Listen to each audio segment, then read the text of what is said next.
A wave of corporations on Monday said that they would cut off donations to any politicians who oppose the Electoral College results, putting new pressure on Republicans to break with President Trump and end their attacks on the election. Blue Cross Blue Shield Association said it would suspend contributions to lawmakers who, quote, voted to undermine our democracy, unquote. Marriott will be suspending donations to the GOP senators who objected to certifying President-elect Joe Biden's victory and said it will judge other donations based on which lawmakers oversee leadership political action committees, also known as PACs. Marathon Petroleum, which gave $2 million to CLF and $500,000 to the Republican Senate Leadership Fund, is pausing all contributions. Oil giant BP also announced a halt in all political donations. Multiple companies, including Goldman Sachs, JP Morgan Chase, Citigroup, and MasterCard, also have said they will temporarily stop making all political contributions to lawmakers of both parties.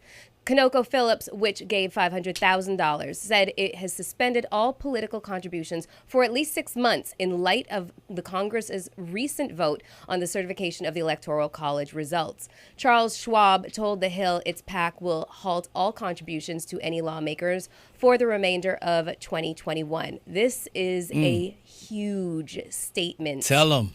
Like, it's incredible. Like, all of these corporations... A lot of the things that they're doing right now are very performative. Okay, thank you. You know, everybody really, really wants to be on the right side of history these days, and it's really up to perception as to what that right side is.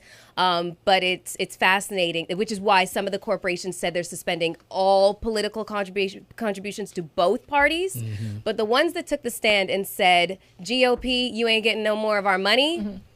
Hat off to you. Yeah, man. Hit them in the pocket. That's what you got to do. Hat off to you. That's what you got to do. And I think the ones that are not going to say, look, this was wrong, your name's going to be out there and you're going to pay the price. Mm-hmm. Your career may be shortened due to that, but it's so important that they make this stand. I think about doing Black Lives Matter, doing 2020, how all these companies stepped up for that. Now to do this, it's pretty big. Yeah, Definitely. yeah, and I want to take it a step further. Like, I think that all Republicans who stood up in Congress after the insurrection took place and still voted against certification, they need to be held. Have their feet held to the fire. They need to be. Brooke, what's the word? I think that's it, right? Hold their feet to the fire. Held Keep accountable. them accountable. I think you had it right. Yeah. It's interesting because I think we spend a lot of time, and by we, I mean the public, right? Focusing on online fundraising. That's what gets a lot of attention because it's attached to the most popular politicians. Mm-hmm. But the rest of the politicians, most of them, they're not popular like that. Mm-hmm. This is how they get their money. This is how they fundraise. So this is going to hurt them. I think the question is, will the corporations change their minds about this if they start to see policies that negatively affect their business? We shall see. Yeah, we're going to have to see. All right, the fallout continues even more as social media platforms are responding to last week's riots by removing Donald Trump's accounts and accounts affiliated with pro-Trump violence and conspiracies. This includes QAnon and #StopTheSteal accounts. Here's a list so far. According to Axios, Reddit has banned the subreddit group Donald Trump. Twitch disabled Trump's channel, citing a move. This move is necessary. They say it's a necessary step to protect its community and prevent Twitch from being used to incite further violence. And you've likely already seen Twitter's announcement to permanently ban President Trump's account effective immediately, as well as you've likely already seen his reaction to that. Google and Apple have pulled Parler from its app stores, and Parler is a social media app for conservatives and far-right extremists. Amazon has taken the entire platform off its service. Going to come back to that in a bit, but YouTube is accelerating its enforcement of election misinformation and voter fraud claims against Trump and other channels. Trump has also been blocked from posting to Instagram and Facebook indefinitely. Snapchat disabled his account. A spokesperson there says the company heads believe the account promotes and spreads hate and incites violence. Even TikTok is getting in this. Hashtags like Storm the Capitol and Patriot Party are being redirected to the app's community guidelines page, and they're also removing content violations. Pinterest has been limiting hashtags related to pro-Trump topics such as Stop the Steal since around the November election, so they're not new to this. But Stripe will no longer process payments for President Trump's campaign, which I'm not sure if you know, but they continue to fundraise throughout all of this. Back to Parler, because Parler is now suing Amazon, alleging an antitrust violation, breach of contract, and interference with the company's business relationships with users. They actually want a federal court to grant a temporary restraining order against Amazon. Wow. You know, I think about this, and Donald Trump, he has no outlet. So Donald Trump, you can't be on social media. Maybe you can work on your marriage. Maybe you can finally give your wife some time, because maybe you can finally come out of the living room or maybe even the restroom since you're full of it. Like, here's an opportunity where he could really be doing something, but instead, since he can't have his little Twitter fingers going, you know he's upset about this. That's why he's going to try and push to where he moves on and get out of office, whether it's a podcast, a TV show, a radio show. He wants something because he has to have a voice. Oh, he's definitely he can't breathe without He's being going to heard. become a Fox News correspondent. Oh my gosh, girl. No, but you know what? I was in a Clubhouse room the other day, and so everyone was, the main thing that everyone was saying, like, oh, well, he's not on social media, but the main topic was like, you guys know that he can still call for a press conference in his backyard and still say whatever he wants to say. True. And then also, did you guys see what Carrie Hilson? Did you guys see what Carrie Hilson? Yeah. So she was getting slammed this week because she mentioned, she just pretty much said that it was scary that they can censor him. And so black people were kind of just like, girl, are you like taking up for Trump? But she was just saying that it's kind of just scary that people can, you can literally just be like censored and banned from like everything like that. Somebody Look was what like, he's doing, though. Yeah, I mean, somebody was like, he can't even listen to music on Spotify anymore. Like, people felt bad for him that he can't listen to, you know, whoever he listens to. But like, to your point, though, he's not being censored at all. He can, not only can he call a press conference and have a gaggle of reporters who work, their office is right there. He can talk to them at any point, but he also can release a message from the White House at any point, and we would have it plastered everywhere. And he can has call the it Fox largest News. megaphone. Yes, he can call it Fox News. They will give him the platform that he wants. He is not being censored whatsoever. These are private corporations, and he violated their rules. It's a little too late, too late. But finally, they did something about it. Again, there's definitely more to come. Definitely more to come with that. Now, Donald Trump, I almost said Donald Duck, has declared an emergency in Washington, D.C. and ordered federal assistance to supplement efforts to prepare for President-elect Joe Biden's inauguration later this month. The move came after D.C. Mayor Muriel Bowser over the weekend asked Trump to issue an emergency declaration amid concerns about potential threats to the inauguration on January 20th after a mob of Trump supporters stormed the U.S. Capitol in a deadly and violent attack last week.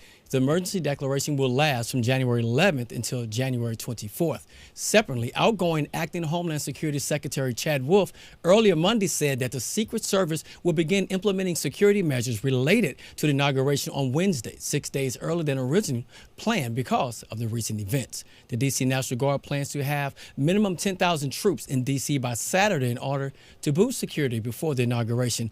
This really upsets me that this one man can start all of this going on, because if you think about it, while we have all these troops and guards guarding the front door, we could have international interference through our back door. I feel like our country is weak right now because we got to focus on him. And we can't focus on what's going around the rest of the world. So that bothers me, and it makes me so upset that he has brought us to this point. It's a good point. I mean, when's the last time we heard anything about Syria?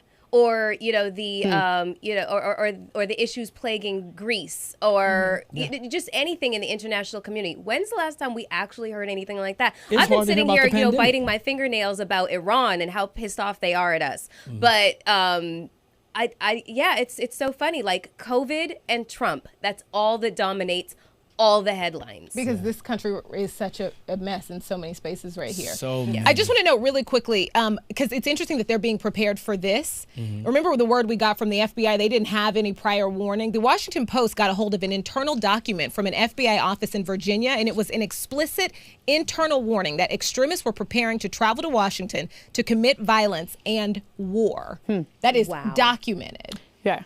Yes. I love a whistleblower. I'm sorry. Go ahead. Well, you know what? If I can just have 1 second for talking about a whistleblower. Earlier today, I was on Twitter, and I don't know if you guys get a chance to Google Alex Alexander. He went live on he went live on Instagram not too long ago, and he said that he had help from 3 people. He started the riot on January 6th. He called out Arizona Congressman Paul Gazar, Alabama Congressman Mo Brooks, and also Congressman Andy Biggs. And he pretty much went on live on Instagram. It's deleted now, but if you guys can Google it, just get a little more information. He pretty much named all the people that he had on the inside and on the inside that were had part on the inside with the January 6th riots. We had him on the show. He called me a stupid BITC. Yeah. Brooke, oh my gosh. Tell me during the break.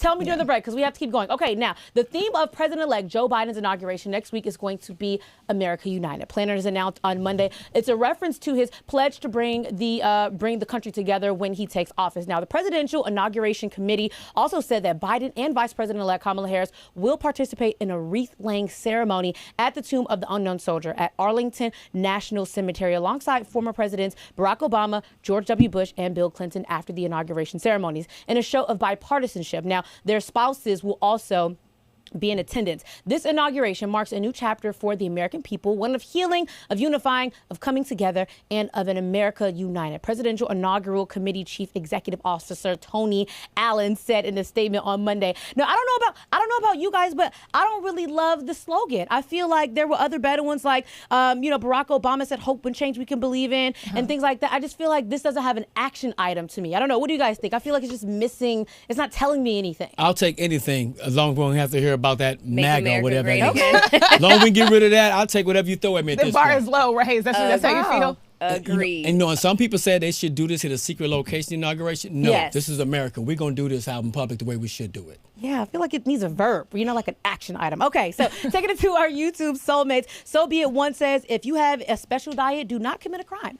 And that's for me, okay? American King says, reparations are needed. Who cares about impeachment? Pay black people what they are owed. I know that's right. Last one, Sharisa says, hello, Black Report and Fox. So glad to be back here with you all, and we are happy that you are back with us. Yes, we are.